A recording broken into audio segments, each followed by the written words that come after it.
براءة من الله ورسوله إلى الذين عاهدتم من المشركين فسيحوا في الأرض 4 أشهر واعلموا أنكم غير معجز الله وأن الله مخزي الكافرين. وأذان من الله ورسوله إلى الناس يوم الحج الأكبر أن الله بريء من المشركين ورسوله فإن تبتم فهو خير لكم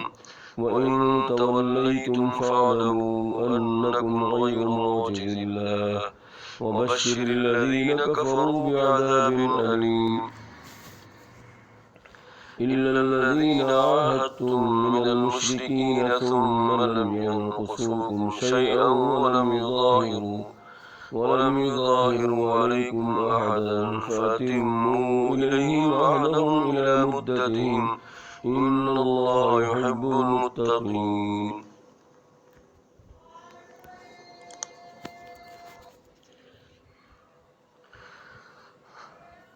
فإذا انسلخ الأشهر الحرم فاقتلوا المشركين حيث وجدتموهم وخذوهم واحصروهم واقعدوا لهم كل مرصد فإن تابوا وأقاموا الصلاة وآتوا الزكاة فخلوا سبيلهم إن الله غفور رحيم. وإن أحد من المشركين استجارك فأجره حتى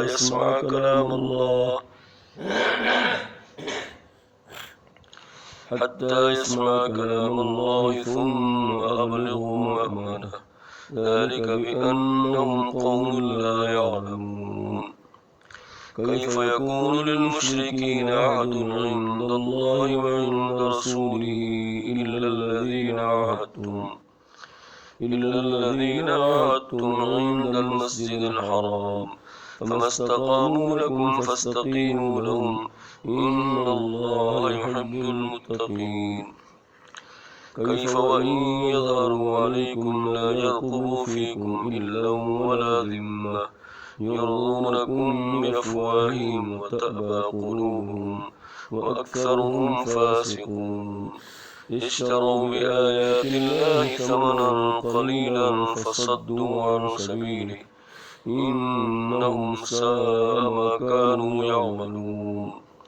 لا يرقبون في مؤمن إلا ولا ذمة وأولئك هم المعتدون. فإن تابوا وأقاموا الصلاة وآتوا الزكاة فإخوانكم في الدين ونفصل الآيات لقوم يعلمون.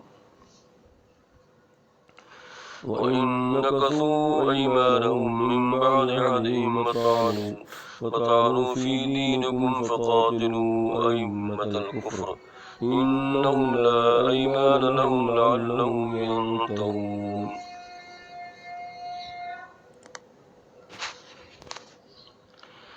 وإن نكثوا أيمانهم من بعد عهدهم وطعنوا في دينكم فقاتلوا أئمة الكفر إنهم لا أيمان لهم لعلهم ينتهون. ألا تقاتلون قوما نكثوا أيمانهم وهموا بإخراج الرسول وهم بدؤوكم أول مرة أتخشونهم فالله أحق أن تخشوه إن كنتم مؤمنين. قاتلوهم يعذبهم الله بأيديكم ويخزهم وينصركم عليهم ويشف صدور قوم مؤمنين ويذهب غيظ قلوبهم ويتوب الله على من يشاء والله عليم حكيم. أم حسبتم أن تتركوا ولما يعلم الله الذين جاهدوا منكم ولم يتخذوا من دون الله ولا رسوله ولا المؤمنين وليجة والله خبير بما تعملون. ما كان للمشركين أن يعمروا مساجد الله شاهدين على أنفسهم بالكفر أولئك حبطت أعمالهم وفي النار هم خالدون. إنما يعمر مساجد الله من آمن بالله واليوم الآخر وأقام الصلاة وآتى الزكاة ولم يخش إلا الله فعسى أولئك أن يكونوا من المهتدين. أجعلتم سقاية الحاج وعمارة المسجد الحرام كمن آمن بالله واليوم الآخر وجاهد في سبيل الله. أجعلتم سقاية الحاج وعمارة المسجد الحرام كمن آمن بالله واليوم الآخر وجاهد في سبيل الله لا يستوون عند الله والله لا يهدي القوم الظالمين. الذين آمنوا وهاجروا وجاهدوا في سبيل الله بأموالهم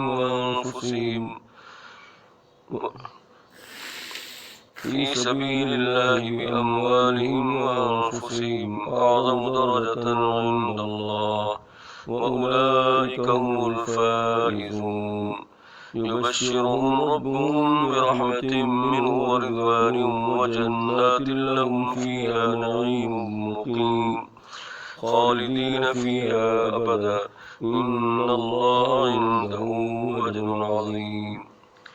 يا أيها الذين آمنوا لا تتخذوا آباءكم وإخوانكم أولياء إن استحبوا الكفر على الإيمان ومن يتولهم منكم فأولئك هم الظالمون. قل إن كان آباؤكم وأبناؤكم وإخوانكم وأزواجكم وعشيرتكم وأموال اقترفتموها وتجارة تخشون كسادها ومساكن ترضونها أحب إليكم من الله ورسوله وجهاد في سبيله فتربصوا حتى يأتي الله بأمره والله لا يهدي القوم الفاسقين. لقد نصركم الله في مواطن كثيرة ويوم حنين إذ أعجبتكم كثرتكم فلم تغن عنكم شيئا وضاقت عليكم الأرض بما رحبت ثم وليتم مدبرين. ثم أنزل الله سكينته على رسوله وعلى المؤمنين وأنزل جنودا لم تروها وعذب الذين كفروا وذلك جزاء الكافرين. ثم يتوب الله من بعد ذلك على من يشاء والله غفور رحيم. يا أيها الذين آمنوا إنما المشركون نجس فلا يقربوا المسجد الحرام بعد عامهم هذا وإن خفتم عيلة فسوف يغنيكم الله من فضله إن شاء إن الله عليم حكيم. قاتلوا الذين لا يؤمنون بالله ولا باليوم الآخر ولا يحرمون ما حرم الله ورسوله ولا يدينون دين الحق من الذين أوتوا الكتاب حتى يعطوا الجزية عن يد وهم صاغرون. وقالت اليهود عزير ابن الله وقالت النصارى المسيح ابن الله ذلك قولهم بأفواههم يضاهئون قول الذين كفروا من قبل قاتلهم الله أنى يؤفكون. اتخذوا أحبارهم ورهبانهم أربابا من دون الله والمسيح ابن مريم وما أمروا إلا ليعبدوا إلها واحدا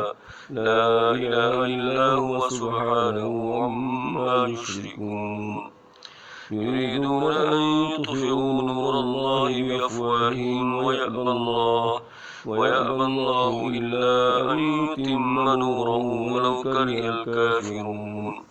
هو الذي أرسل رسوله بالهدى ودين الحق ليظهره على الدين كله ولو كره المشركون. يا أيها الذين آمنوا إن كثيرا من الأحبار والرهبان ليأكلون أموال الناس بالباطل ويصدون عن سبيل الله والذين يكنزون الذهب والفضة ولا ينفقونها في سبيل الله فبشرهم بعذاب أليم. يوم يحمى عليها في نار جهنم فتكوى بها جباههم وجنوبهم وظهورهم. يوم يحمى عليها في نار جهنم فتكوى بها جباههم وجنوبهم وظهورهم. هذا ما كنزتم لأنفسكم فذوقوا ما كنتم تكنزون. إن عدة الشهور عند الله 12 شهرا في كتاب الله يوم خلق السماوات والأرض منها 4 حرم ذلك الدين القيم فلا تظلموا فيهن أنفسكم وقاتلوا المشركين كافة كما يقاتلونكم كافة فلا تظلموا فيهن أنفسكم وقاتلوا المشركين كافة كما يقاتلونكم كافة واعلموا أن الله مع المتقين. إنما النسيء زيادة في الكفر يضل به الذين كفروا يحلونه عاما ويحرمونه عاما ليواتئوا عدة ما حرم الله فيحلوا ما حرم الله. زين لهم سوء أعمالهم والله لا يهدي القوم الكافرين. يا أيها الذين آمنوا ما لكم إذا قيل لكم انفروا في سبيل الله اثاقلتم إلى الأرض أرضيتم بالحياة الدنيا من الآخرة فما متاع الحياة الدنيا في الآخرة إلا قليل. إلا تنفروا يعذبكم عذابا أليما ويستبدل قوما غيركم ولا تضروه شيئا والله على كل شيء قدير. إلا تنصروه فقد نصره الله إذ أخرجه الذين كفروا ثاني اثنين إذ هما في الغار إذ يقول لصاحبه لا تحزن إن الله معنا فأنزل الله سكينته عليه وأيده بجنود لم تروها وجعل كلمة الذين كفروا السفلى وكلمة الله هي العليا والله عزيز حكيم. انفروا خفافا وثقالا وجاهدوا بأموالكم وأنفسكم في سبيل الله ذلكم خير لكم إن كنتم تعلمون. لو كان أرضا قريبا وسفرا قاصدا لاتبعوك ولكن بعدت عليهم الشقة وسيحلفون بالله لو استطعنا لخرجنا معكم يهلكون أنفسهم والله يعلم إنهم لكاذبون. عفى الله عنك لما أذنت لهم حتى يتبين لك الذين صدقوا وتعلم الكاذبين. لا يستأذنك الذين يؤمنون بالله واليوم الآخر أن يجاهدوا بأموالهم وأنفسهم والله عليم بالمتقين. إنما يستأذنك الذين لا يؤمنون بالله واليوم الآخر وارتابت قلوبهم فهم في ريبهم يترددون. ولو أرادوا الخروج لأعدوا له عدة ولكن كره الله بعاثهم فثبتهم وقيل اقعدوا مع القاعدين لو خرجوا فيكم ما زادوكم إلا خبالا ولأوضعوا خلالكم يبغونكم الفتنة وفيكم سماعون لهم والله عليم بالظالمين لقد ابتغوا الفتنة من قبل وقلبوا لك الأمور حتى جاء الحق وظهر أمر الله وهم كارهون ومنهم من يقول ائذن لي ولا تفتني ألا في الفتنة سقطوا وإن جهنم لمحيطة بالكافرين إن تصبك حسنة تسؤهم وإن تصبك مصيبة يقولوا قد أخذنا أمرنا من قبل ويتولوا وهم فرحون قل لن يصيبنا إلا ما كتب الله لنا هو مولانا وعلى الله فليتوكل المؤمنون قل هل تربصون بنا إلا إحدى الحسنيين ونحن نتربص بكم أن يصيبكم الله بعذاب من عنده أو بأيدينا فتربصوا إنا معكم متربصون قل أنفقوا طوعا أو كرها لن يتقبل منكم إنكم كنتم قوما فاسقين وما منعهم أن تقبل منهم نفقاتهم إلا أنهم كفروا بالله وبرسوله ولا يأتون الصلاة إلا وهم كسالى ولا ينفقون إلا وهم كارهون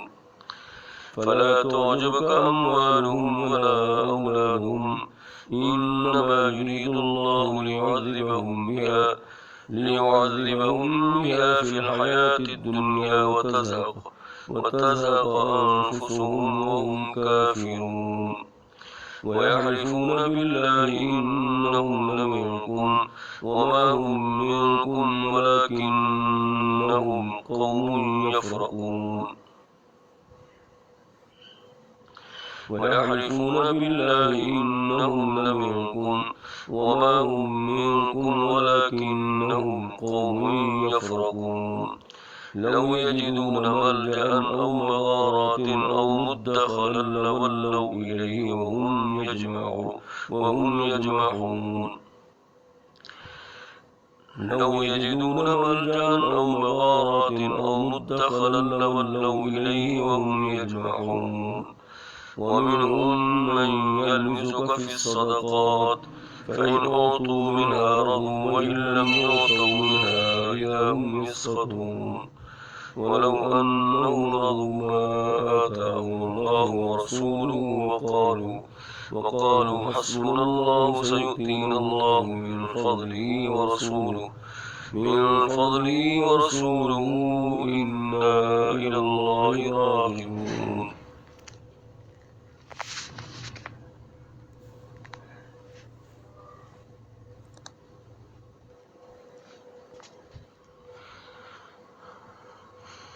إنما الصدقات للفقراء والمساكين والعاملين عليها والمؤلفة قلوبهم وفي الرقاب والغارمين وفي سبيل الله وابن السبيل فريضة من الله والله عليم حكيم ومنهم الذين يؤذون النبي ويقولون هو أذن قل أذن خير لكم يؤمن بالله ويؤمن للمؤمنين ورحمة للذين آمنوا منكم والذين يؤذون رسول الله لهم عذاب أليم يحلفون بالله لكم ليرضوكم والله ورسوله أحق أن يرضوه إن كانوا مؤمنين ألم يعلموا أنه من يحادد الله ورسوله فأن له نار جهنم خالدا فيها ذلك الخزي العظيم يحذر المنافقون أن تنزل عليهم سورة تنبئهم بما في قلوبهم قل استهزئوا إن الله مخرج ما تحذرون ولئن سألتهم ليقولن إنما كنا نخوض ونلعب قل أبالله وآياته ورسوله كنتم تستهزئون لا تعتذروا قد كفرتم بعد إيمانكم إن نعفو عن طائفة منكم نعذب طائفة بأنهم كانوا مجرمين الذين المنافقون والمنافقات بعضهم من بعض لا تعتذروا قد كفرتم بعد إيمانكم إن نعفو عن طائفة منكم نعذب طائفة بأنهم كانوا مجرمين المنافقون والمنافقات بعضهم من بعض يأمرون بالمنكر وينهون عن المعروف ويقبضون أيديهم نسوا الله فنسيهم إن المنافقين هم الفاسقون وعد الله المنافقين والمنافقات والكفار نار جهنم خالدين فيها هي حسبهم ولعنهم الله ولهم عذاب مقيم كالذين من قبلكم كانوا أشد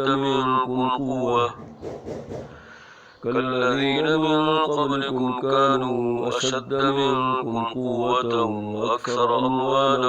وأولادا فاستمتعوا بخلاقهم فاستمتعتم بخلاقكم كما استمتع الذين من قبلكم بخلاقهم وخذتم كالذي خاضوا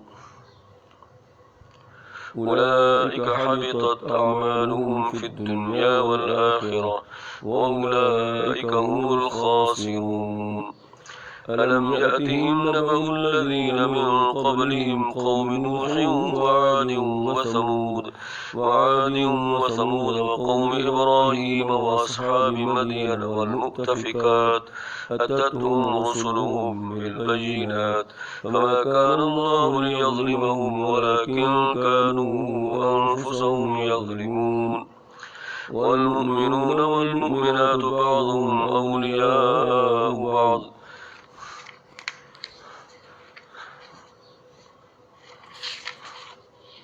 يأمرون بالمعروف وينهون عن المنكر ويقيمون الصلاة ويؤتون الزكاة ويطيعون الله ورسوله أولئك سيرحمهم الله إن الله عزيز حكيم وعد الله المؤمنين والمؤمنات جنات تجري من تحتها الأنهار خالدين فيها ومساكن طيبة في جنات عدن ورضوان من الله أكبر ذلك هو الفوز العظيم يا أيها النبي جاهد الكفار والمنافقين واغلظ عليهم ومأواهم جهنم وبئس المصير يحلفون بالله ما قالوا ولقد قالوا كلمة الكفر وكفروا بعد إسلامهم وهموا بما لم ينالوا وما نقموا إلا أن أغناهم الله ورسوله من فضله فإن يتوبوا يك خيرا لهم وإن يتولوا يعذبهم الله عذابا أليما في الدنيا والآخرة وما لهم في الأرض من ولي ولا نصير ومنهم من عاهد الله لئن آتانا من فضله لنصدقن ولنكونن من الصالحين فلما آتاهم من فضله بخلوا به وتولوا وهم معرضون فأعقبهم نفاقا في قلوبهم إلى يوم يلقونه بما أخلفوا الله ما وعدوه وبما كانوا يكذبون ألم يعلموا أن الله يعلم سرهم ونجواهم ألم يعلموا أن الله يعلم سرهم ونجواهم وأن الله علام الغيوب الذين يلمزون المطوعين من الصدقات والذين لا يجدون إلا جهدهم فيسخرون منهم سخر الله منهم ولهم عذاب أليم استغفر لهم أو لا تستغفر لهم إن تستغفر لهم 70 مرة فلن يغفر الله لهم ذلك بأنهم كفروا بالله ورسوله والله لا يهدي القوم الفاسقين فرح المخلفون بمقعدهم خلاف رسول الله وكرهوا أن يجاهدوا بأموالهم وأنفسهم في سبيل الله وقالوا لا تنفروا في الحر قل نار جهنم أشد حرا لو كانوا يفقهون فليضحكوا قليلا وليبكوا كثيرا جزاء بما كانوا يكسبون فإن رجعك الله إلى طائفة منهم فاستأذنوك للخروج فقل لن تخرجوا معي أبدا ولن تقاتلوا معي عدوا إنكم رضيتم بالقعود أول مرة فاقعدوا مع الخالفين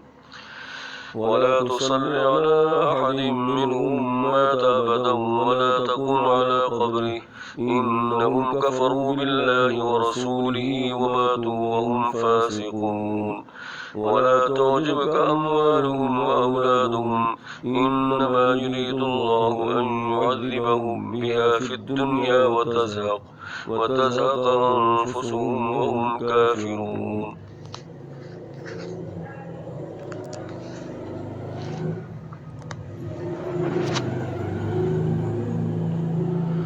وإذا أنزلت سورة أن آمنوا بالله وجاهدوا مع رسوله استأذنك أولو الطول منهم